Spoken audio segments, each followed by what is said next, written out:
Ish efektivi i policisë Shkëlqim Dukaj dhe vëllai i tij Florian Dukaj do të përballen me 3 akuza për vrasjen e ndërtuesit Eduard Dereçi në nëntor të vitit 2024, një krim që erdhi pas një konflikti të gjatë për pronën. Prokuroria e Tiranës njoftoi se ka përfunduar hetimet dhe ka dërguar dosjen për gjykim.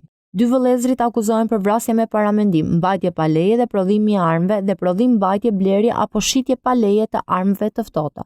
Sipas hetimit, 52 vjeçari Eduard Dereçi u ekzekutua me një plumb në kokë nga ish polici Shkëlqim Dukaj, i cili dyshohet se e kishte planifikuar krimin me qetësi, duke shfrytëzuar njohuritë dhe aftësitë e tij si ish efektiv.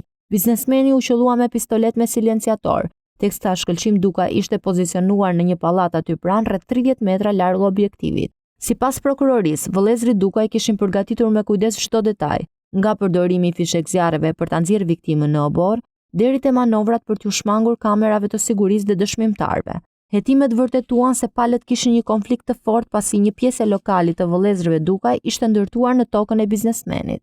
Në dosjen hetimore thuhet se Reçi u kishte propozuar vëllezërve të ndërtonin një pallat të përbashkët, por këta të fundit me arsyetimin se humnin përfitime nga toka e zaptuar, refuzuan ofertën dhe vendosën të ekzekutonin 52 vjeçarin. Ditën e arrestimit të vëllezërve Dukaj, policia zbuloi në lokalin e tyre armë dhe mjete të tjera që u përdorën për vrasjen.